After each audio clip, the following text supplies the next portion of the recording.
Just want to thank you again for getting together. I know we've had several videos here. We're starting to get some feedback. Just prior to this call being recorded, David and I were just chatting. One of my previous cohorts is actually engaging with David and his company, and so really excited to hear that we're putting out some content that people are not only being able to enjoy listening to and give us some feedback on, but make some actionable changes potentially in their own organization. So definitely encourage that back and forth where we can, and make everybody, take everybody to the next level. So without further ado, I want to thank you again, David. I've got David Cheatham here, leading change practitioner, educator, executive coach at Transform Communication LLC, and then myself, Jason Marsdell, Director of Strategy here at Brown Superstores. And we've been doing these segments here for a good part of, I want to say 3 months. Is it 3 months now? That's right.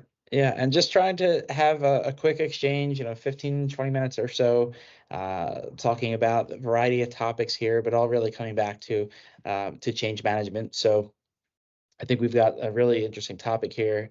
David said he wanted to talk about the secret sauce of leading change and the strategic storytelling. So looking forward to it. And without further ado, David, the floor is yours. Well, thanks, Jason, again, and I agree with you on all counts.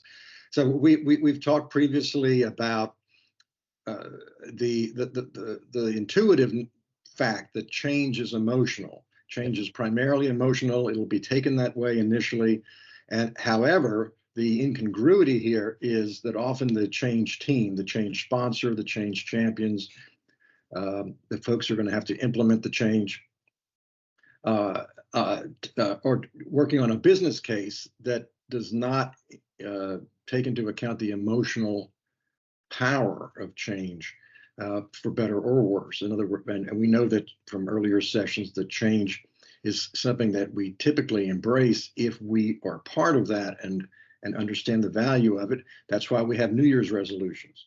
But change that is enforced upon us, and we're made to change as opposed to wanting to change, we resist. And that's where we have all of those great stereotypes about change is tough, change is hard, people don't want to change. Well, again, if you don't have any stake in it, if you don't have your opinion weighed in, no, you're going to feel that the change is imposed upon you, and you are going to resist it, quote unquote. I don't even use that word very often in my practice, frankly, and that's a topic for another conversation. But Sure. so the secret sauce here that brings the emotion back into it and harnesses it in the organization, both for the folks leading the change and those who have to step through and complete that and live with it every day, is strategic storytelling. And I think about how many companies are founded on great stories that live decades and even centuries later. And I'm going to give you an example of one of those. I'm going to give you a more recent example of a company that took some employee input that dovetailed nicely with their strategic messaging, and also a quick example of a client of ours for those who might be thinking, gosh, how do I tell my own story? My company, small, large, domestic, international, where do I find my story?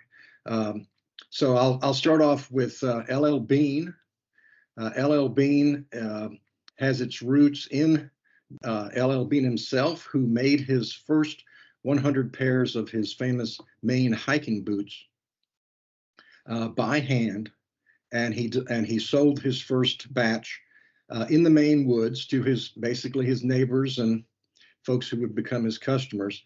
And it turned out, I believe, all but one. I want to say it was one pair. So let's say 99 out of 100 pairs were defective from his first batch. And he went door to door, and he took those boots back to 100 different households. He took them back and repaired them or replaced them and hand delivered them in 1912. Wow. And that brought, to this day, there is a story line that runs through LL Bean about exemplary customer service. And you may be familiar with their long-standing tagline was guaranteed, period. They are ranked #1 in customer satisfaction in their category. They have a top 3 website and web experience and social media experience in their category to this day, and other great metrics. They're a very profitable company. So they're in the top 3 to 5 in many key metrics that shows that it's not just a nice thing to have a story, because we like compelling stories, but a great storyline promotes a great bottom line. So that's a takeaway from today's conversation. But if you're thinking, gosh, my company didn't start in the Maine woods in 1912, and it's never going to, what in the world do we do? Let me bring in REI, the sporting goods company. So a number of years ago now, through an employee suggestion. So here we talked about culture last time, and culture is what you do every day. That's the culture. That's behavior. Well, an employee stepped forward to say, I've got an idea where we can reinforce our values as a company, reinforce our customer experience, and this suggestion became opt outside, the opt outside campaign, and this policy, which is done to this day. And that is, they chose the biggest retail day of the year, Black Friday, where all their competitors trying to get folks to come in and to shop online. And they said, you know what? This is a special day. Most people have the long weekend off in the US. We're going to close our doors on Black Friday. Okay. And we're going to encourage our own employees and our customers and prospects to go outside and actually maybe use some of our equipment or use the competitors' equipment and get out and do something healthy, get out with their families and friends. And that's the opt outside campaign. And to this day, REI is closed on Black Friday. So this reinforces their culture. It's internally driven from an employee suggestion. It fits their values. And of course, it promotes their products in the sense of, if you're outside, you have a good chance of using our outdoor gear. Yeah. And differentiates itself in the marketplace. They more than make up the difference in the sales they lose. So there are stories out there to be had in the current day. And then I promised you a quick story from my practice. A large telecoms company was our client. They had a small branch away from the mothership, several states away. And these folks often felt they were not the primary audience for messaging. They weren't really the movers and shakers. They were often a little bit of the company, even though it was near a major city. And so they just weren't feeling the connectivity with the larger global organization. And so the opportunity came to actually build a new building on their campus. And primarily because of my work in the construction industry, I suggested that during their topping out ceremony, topping out is when the structural steel of a building is complete. Sometimes you'll see, it's a German tradition, you'll see a tree hoisted up, like a pine tree will literally be hoisted up to the top. Oh, and that's cool. That's called topping out. And the topping out, he said, you know what we're going to do? We're going to have an employee afternoon. They're all going to come in, and we're going to give them permanent markers and some snacks. And they're going to sign their names to the structural steel in this building before it's bricked over. So they can literally say, every time they drive by, the customer drives by, their family drives by, my name is in that building to stay. And the company cares enough about me to give me the afternoon off to do that and be with my coworkers. That, of course, got a lot of media coverage. It didn't cost the company any money. And you've got a permanent statement you've made. And a story that I can share with you. So it doesn't have to be some enormous project or undertaking, but those people will always have that story to tell about their employer. So 3 examples of how we can use a through line to project the brand, to connect with the values of the company and the culture. And this can be talked about for years or decades. That's a really cool story. That's a really cool story. Well, thank you. Yeah, that's definitely making me think, what what companies or what employees that are watching this could take away that maybe isn't on as grand a scale, because we're talking about some really amazing examples, but significant. And I think like any good story, there's the origin story and that snowball Yes, effect. And yes. so, how do you get leadership to buy in, or how do you get employees to buy in, starting with something small and evolving and creating that story? Exactly right. An origin story is probably the most commonly thought of, and that's the LL Bean story that I mentioned to you. The REI is an extension of that. It was not an origin story, clearly, nor was the my client's story. But something that is compelling and dramatic. It can be on a small scale, but something that is that leadership does that's unusual. It could be inviting employees. Again, if you're a larger company, more dispersed. It could be that senior leadership invites you to lunch. I've worked in several companies and with companies where employees can sign on to spend in with a small group, 3 or 4 other employees, and they have lunch with one of the C-levels, particularly people who are not based where they are. And they have 45 minutes or an hour, and they don't have an agenda. They're just getting to know each other, and there they go. And the employees don't have to travel anywhere to make this happen. They don't have to take time off work from their families. Small gestures like this, do this routinely over time. Again, it becomes part of the culture, which again is behavior. Yep. And people start talking about it's very small scale, but people start talking about, hey, the COO and I had lunch today, and my friend's going to have lunch with the CEO next month. Um, and update those conversations, put them into town halls, um, and that slowly starts to build a sense of this is a company that I really want to stay with and work with for the long haul. And that just gets the word of mouth going. Get social media. You can obviously there's a great opportunity there for social media selfies and such. Again, small thing. Um, any size company can do that. The business owner can come by and do that. Does you don't have to wait for some annual holiday party or something like that. But something that is compelling and different, that many people know about, and you get that sense of, gosh, that really did happen. That I've never worked in a company like that before. Yeah. Parking spaces. I know manufacturing facilities, right? How many times have you driven by a big manufacturing facility and the first dozen car slots, where all the luxury vehicles are all reserved for the Yep. executives. Well, maybe for a week or a month, you let somebody on the manufacturing floor take your parking space.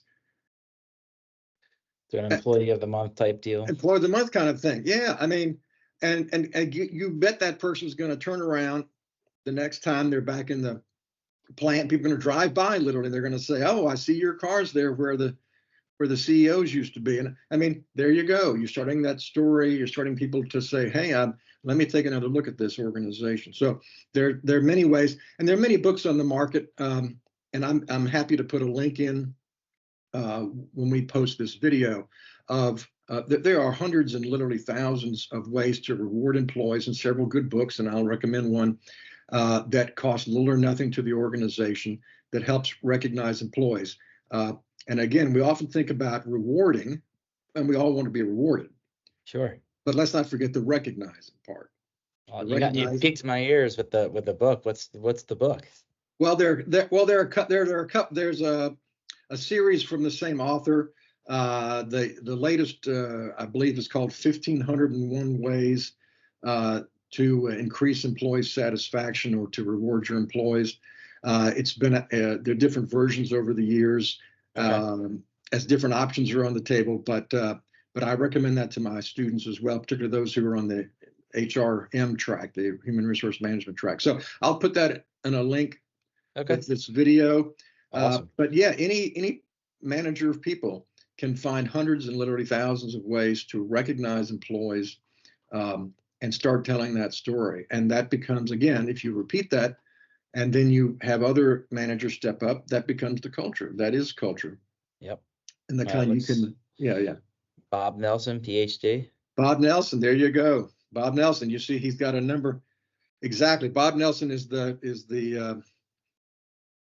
really the gold star here Okay. for that. And he's every few years he puts out another version and freshens it up.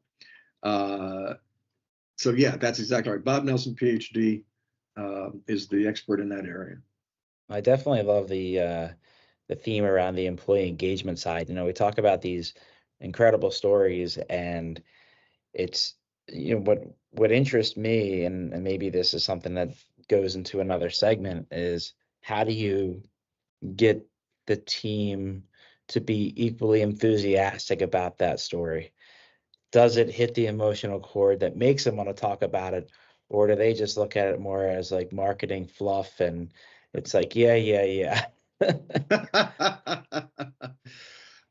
Yeah, well, for every employee who thinks it's great that they're invited to the holiday party after hours is an employee who says, "Why are you taking me away from my family during the holidays?" It's and that's human nature. So that's human nature. I think the intuitive things are all spot on. There's no magic here. If you're part of it or know somebody directly who is, that of course makes it more compelling. That makes it realer to you, more real to you, than if it's something that happened to somebody in another part of the organization or years ago, that kind of stuff. Yeah, foundational origin stories. I've worked in organizations where are told to this day from people who long ago left the company, and the people telling these stories never met the folks that are the actors in that story, for example. But to your point, we really should look at storytelling strategically as we. So, for example, if you're thinking about you're a director of a movie or a play, uh, think about that is your role, whether you're C-level or you're on the manufacturing floor, Right. is to say, and think of it just that way. You're going to cast your movie or play. You're going to choose the actors. You're going to choose the setting. You're going to choose a compelling story. And again, we're going to make a story in the sense like these small wins we talked about, like having lunch with the C-levels. You are in a sense going to make your story because you're going to change something in order to have a compelling storyline. But strategically you think about who should be in the story. Is it just you're just going to pick somebody at random to have lunch with the CEO? No, you're going to pick somebody who's an influencer in the organization, who's got a strong social media presence, Yep. who has maybe is the most veteran member of the team on that site, and strategically think about it, placed and just in every aspect you would to create a movie or a play. Really, you can see it that way, and that's award winning. That becomes award winning in the story in the storytelling. Oscars. You pick up your Oscar with that compelling story, but think of it that way. Who should be in the story? What's the action? How are you going to capture that? How are you going to distribute that event, if you will, whether it's taped or not? And if you look at it that way, and not simply people talking about stories, you can connect to the strategy, and that's why we go Sure. from stories, which everybody has, to storytelling in a strategic way.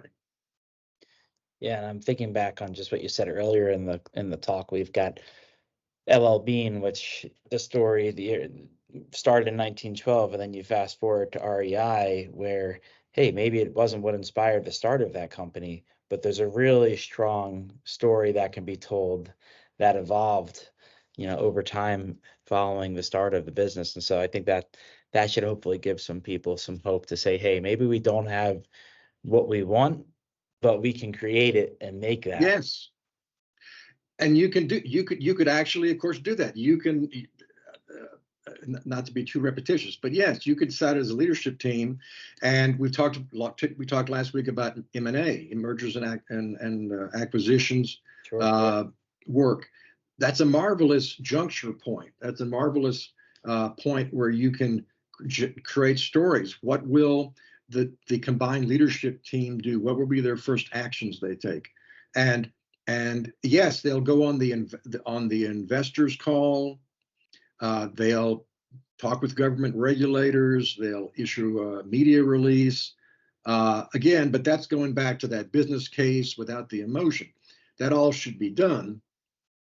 But what dramatic thing can you do? We talked recently about merged companies where the C-levels went out and they were on a speaking tour and a listening tour, and they were physically together. Well, that's a newsworthy event. It's a story-worthy event, and it gets people talking, and you can literally bring people to that location. You can, of course, stream it into other locations. So my advice, particularly when you're in a merger acquisition, is to strategically plan for the story you're telling. And the story just starts with the numbers, right? The numbers are the beginning of the story. But people don't tell stories about numbers. They tell stories about people. Sure. So so that's a great inflection point or juncture where you could, and you should work with if you have a change team or a communications team, and work with HR to script it. Like, again, script your movie. What is that opening scene of that new merged company? What does it literally look like? What does it sound like? Who should be on camera? Instead of just letting it happen and hoping for the best. Absolutely. No, some great points. Really, really good points. Thank you for your time today. And I think this is a great topic. I'm looking forward to future pieces here that we can put together, future segments. And yeah, so thank you, David. Thank you, Jason, so much.